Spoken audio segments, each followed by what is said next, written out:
Morning student, हम आप लोगों को क्लास 12 की बायोलॉजी पढ़ाने जा रहे हैं, जिसमें आज का टॉपिक है Mendel's law of inheritance, Mendel के आनुवंशिकता के नियम।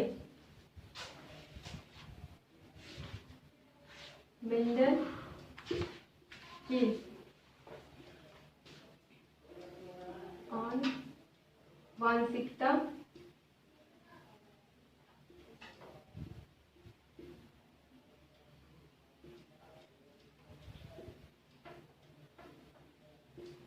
इससे पहले वीडियो में आपको बताया गया था मेंडल ने मोनोहाइब्रिड क्रॉस करवाया था। उन्होंने पहला एक जीन की वंशागति बताई थी, फिर उन्होंने 2 जीन की वंशागति बताई थी।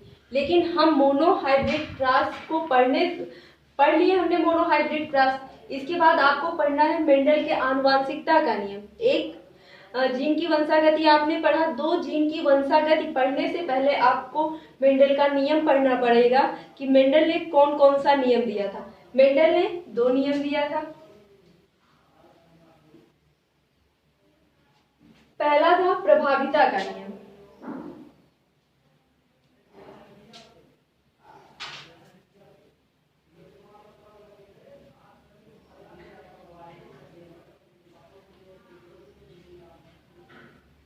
दूसरा था विसंयोजन का नियम।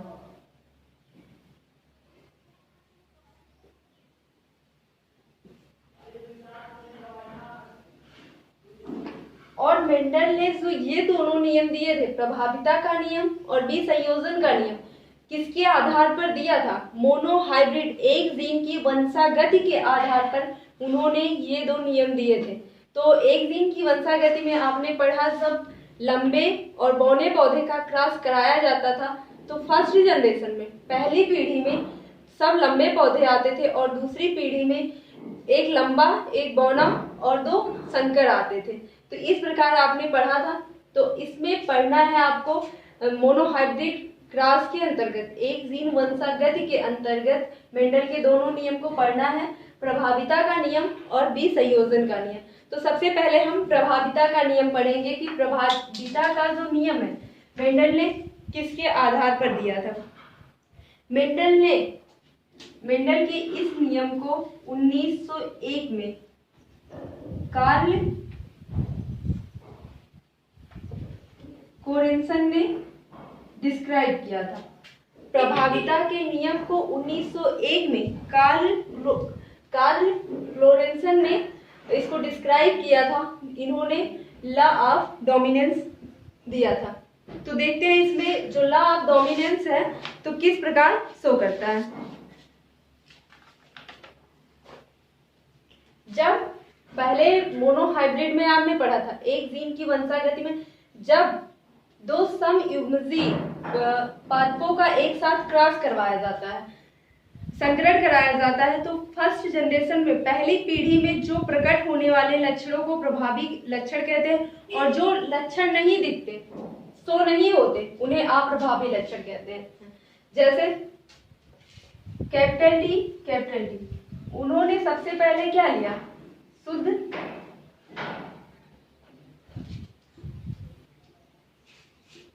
लंबा पौधा।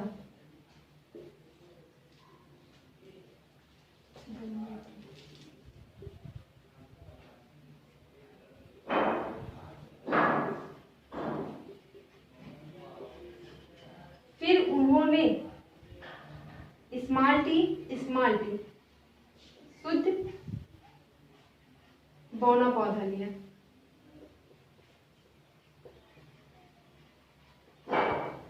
तो उन्होंने इसका क्रॉस करवाया था किस प्रकार? Capital T small T. तो जब हम इसका क्रॉस करवाएंगे तो क्या होगा? Capital T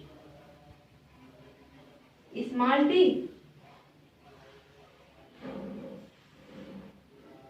capital T small T.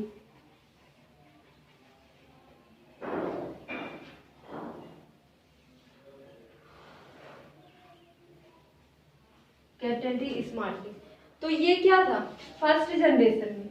या तो आप इसको इस प्रकार भी कर सकते थे, अगर आपने कैपिटल टी स्मॉल टी लिया, क्या होगा क्रॉस करवाने पर कैपिटल टी और स्मॉल टी उत्पन्न होगा।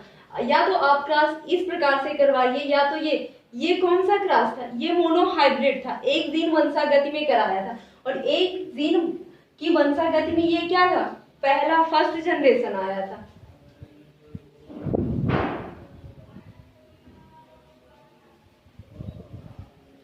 फिर उन्होंने इसका संकरण करवाया। आप इसका दो तरीके से संकरण करवा सकते हैं, एक चेकर बोर्ड के माध्यम से, एक क्रॉस बिल के माध्यम से। अगर आपको ये सिंपल लगे तो इस तरीके से कराइए, एक और है चेकर बोर्ड के माध्यम से, इस प्रकार से।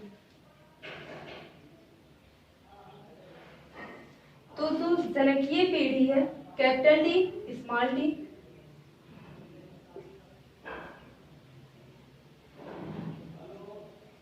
पेरेंट्स,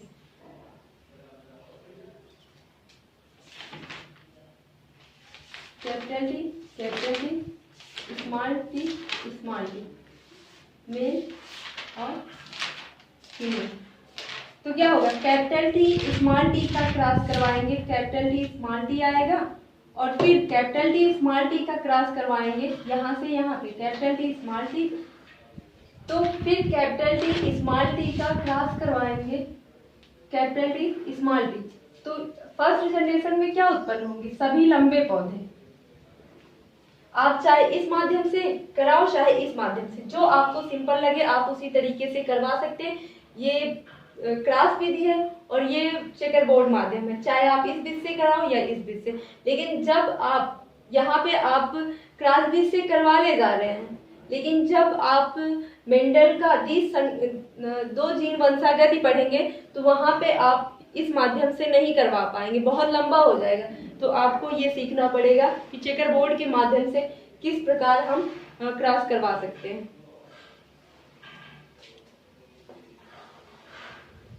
ये तो फर्स्ट जनरेशन था, इनको सभी लंबे पौधे मिले, फिर इन्होंने इसी का क्रॉस करवाया, capital T small T, capital T small T.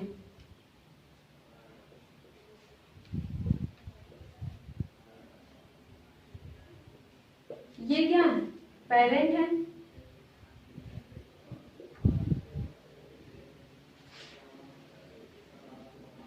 और ये जो है गैमीट है, गैमीट्स। तो अब हमको इसका क्रॉस करवाना है। जब हम इसका क्रॉस करवाएंगे तो कैपिटल टी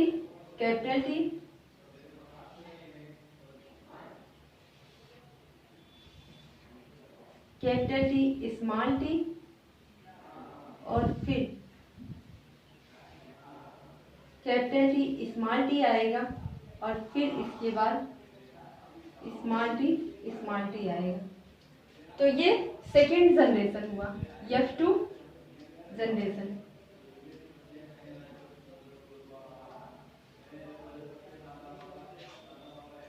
तो ये जो आपको बताया गया था प्रभाविता का नियम, जो मेंडल ने दो नियम दिया था, पहला था प्रभाविता का नियम, दूसरा था विसंयोजन का नियम। तो प्रभाविता में समयुग्मजी को लेकर संकरण करवाया जा रहा था, एक शुद्ध लंबा पौधा और दूसरा शुद्ध बौना पौधा। तो हमने क्रॉस करवाया, इसमें सभी हमको लंबे पौधे दिखे, बौने पौधे नहीं दिखे। कुछ जो इनके लक्षण थे कुछ छिपे थे और कुछ नहीं छिपे थे। जो लक्षण इनके छिपे हैं उन्हें अप्रभावी कहेंगे, और जो लक्षण अपना शो कर रहे हैं उन्हें प्रभावी लक्षण कहेंगे। अब कैसे प्रभावी और अप्रभावी कहेंगे, जैसे इसमें कैपिटल टी और स्मॉल टी, डार्क और लॉन्ग, टेल और डार्क, दोनों के कैरेक्टर आए हैं। तो आपको दोनों के कैरेक्टर शो होने की वजह से आप इसे संकर पौधा बोलेंगे, इसे आप कह सकते हैं ये संकर पौधा है। तो ये किसको शो कर रहा है, ये अपने लक्षण प्रारूप को शो कर रहा है कि हम देखने में लंबे हैं, तो जो दिख रहा है वो प्रभावी लक्षण है और इसका जो डार्क है वो छिपा है वो अप्रभावी लक्षण होगा। फिर आता है बी संयोजन का नियम। बी संयोजन में हम प्रभाविता के नियम में सिर्फ फर्स्ट जनरेशन तक ही पढ़ेंगे। तो अब हम आते हैं सेकेंड में, बी संयोजन का नियम। बी संयोजन का नियम है वो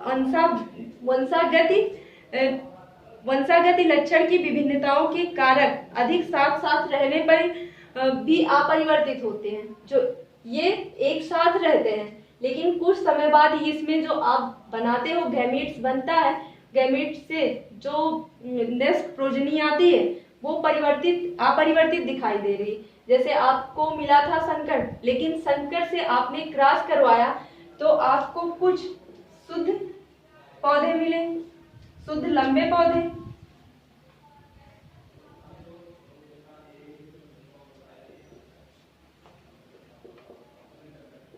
और शुद्ध बौने पौधे।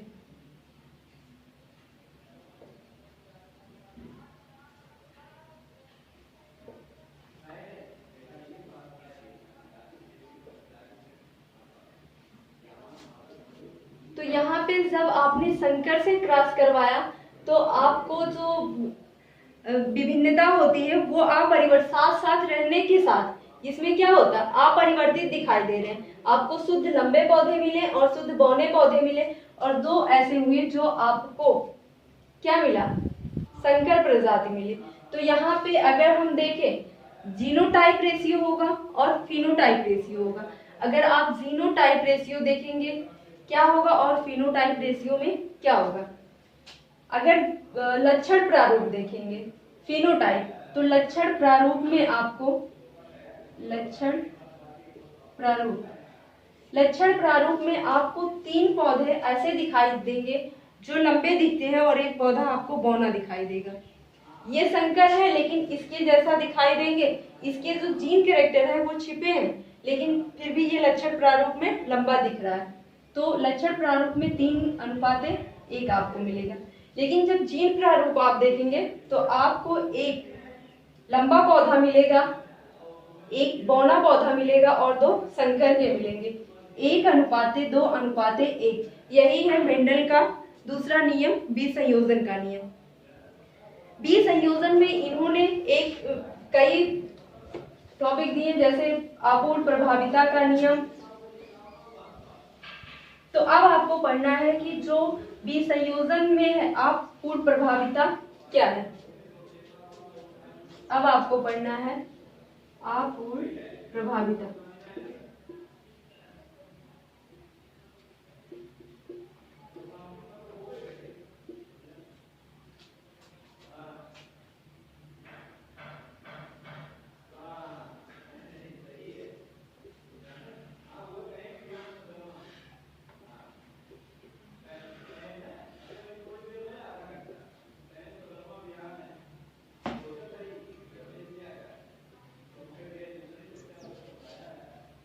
Incomplete dominance.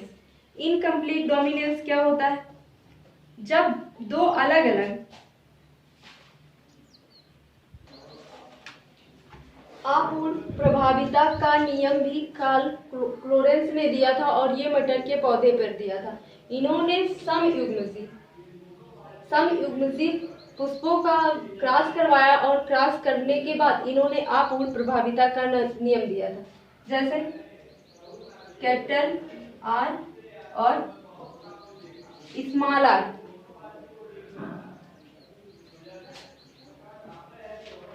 रेड फ्लावर और वाइट फ्लावर।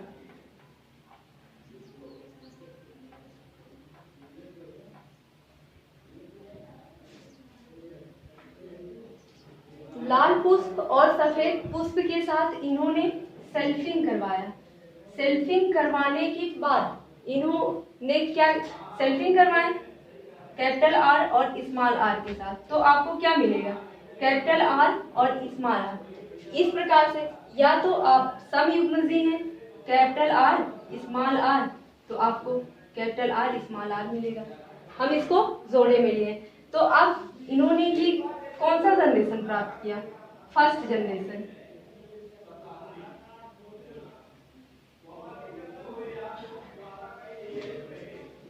ये पेरेंट है,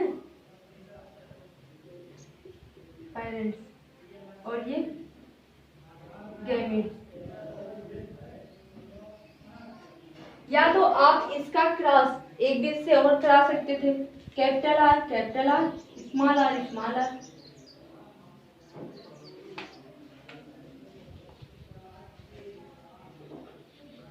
इस तरीके से।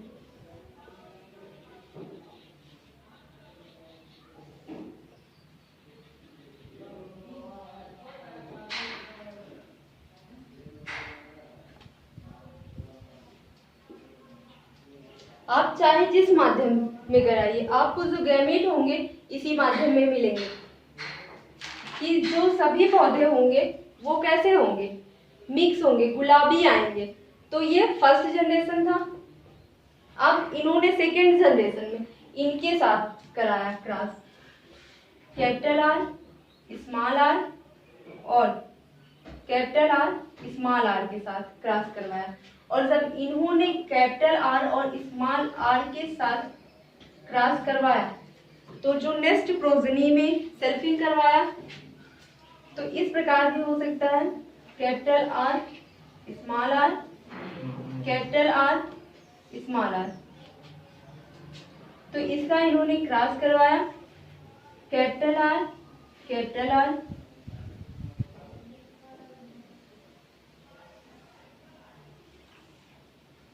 Capital R, small R, capital R, small R, और यहाँ पे स्मॉल आर, स्मॉल आर। इस प्रकार के गैमेट बने, जिसमें कुछ रेड आए, कुछ पिंक आए और कुछ वाइट आए। तो ये तो था क्रॉस बिट से। आप सेकंड बोर्ड के माध्यम से भी इसको क्रॉस करवा सकते हैं।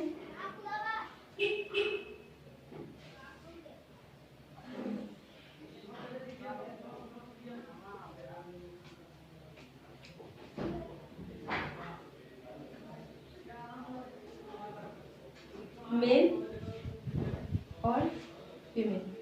तो कैपिटल आर का कैपिटल आर से क्रॉस करवाएंगे तो कैपिटल आर आएगा। कैपिटल आर का स्मॉल आर से क्रॉस करवाएंगे तो कैपिटल आर स्मॉल आर आएगा। और कैपिटल आर स्मॉल आर का क्रॉस कराएंगे तो कैपिटल आर स्मॉल आर आएगा। और स्मॉल आर का क्रॉस करवाएंगे तो स्मॉल आर। आप देख सकते हैं जो गैमेट्स बने हैं, जो इसमें बने हैं वही इसमें बने हैं, दोनों में समान है। तो आप चाहे ये माध्यम अपनाइए, चाहे ये माध्यम अपनाइए, दोनों में से कोई भी अपना सकते हैं। तो हम देखते हैं कि कौन से हैं जो रेड आए हैं और कौन से पिंक हैं और कौन से व्हाइट हैं, क्योंकि इन्होंने यहाँ पे संकर जाति से क्रॉस करवाया था। यहाँ पे इन्होंने सम युग्मजी से क्रॉस कराया गया था, यहाँ पे विषम युग्मजी से क्रॉस करवाया गया। तो विषम युग्मजी से जब क्रॉस करवाया गया, कुछ लक्षण जो थे वो प्रभावी थे, जो अपना लक्षण दिखा रहे थे, और कुछ अप्रभावी थे जो छिप गए थे, जैसे इनमें। तो ये क्या है? रेड कलर है, रेड फ्लावर, और ये पिंक होगा और ये वाइट होगा। तो जो आपका रेशियो आ रहा है, कितने का रेशियो आ रहा है? 1 अनुपात, इसका रेशियो 1:2:1 आ रहा है। और इसका रेशियो देखेंगे तो ये किस प्रकार से आएगा? यहाँ पे सभी जो पौधे थे एक समान गुलाबी उत्पन्न हुए थे। यहाँ पे कोई भी लक्षण ऐसा नहीं था जो छिपा हुआ था, सब संकर प्रजाति के ही आए थे। अगर रेड का व्हाइट से क्रॉस करवाया गया था तो यहाँ पे पिंक उत्पन्न हुआ था। जब हमने पिंक का क्रॉस करवाया, विषम युग्मजी का क्रॉस कराया, तो यहाँ पे हमको रेड और पिंक, रेड और व्हाइट अलग दिखे और पिंक अलग दिखा। यहाँ पे हमको, यहाँ पे जो लक्षण थे अप्रभावी लक्षण छिप गया और प्रभावी लक्षण इन दोनों में दिख रहा है।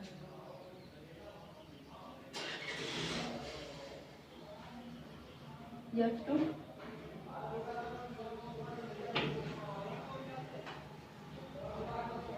जनरेशन। तो इसका जो रेशियो है 1:2:1 आया है। ये कैसा है?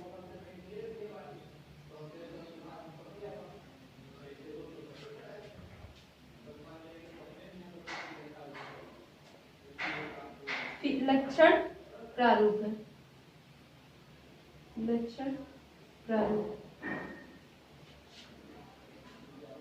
और जीन प्रारूप में भी यही अनुपात आएगा। ये सम युग्म जीन है, कैपिटल आर, स्मॉल आर, और ये विषम युग्म जीन है। जो लक्षण प्रारूप में रेशियो आएगा वही जीन प्रारूप में भी रेशियो आएगा, क्योंकि ये पिंक दिख रहा है और ये व्हाइट दिख रहा है और ये रेड दिख रहा है।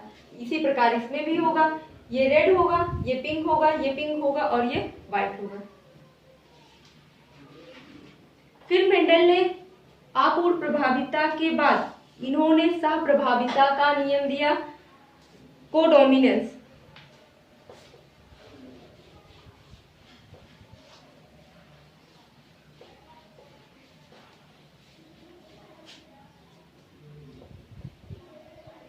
सह प्रभाविता।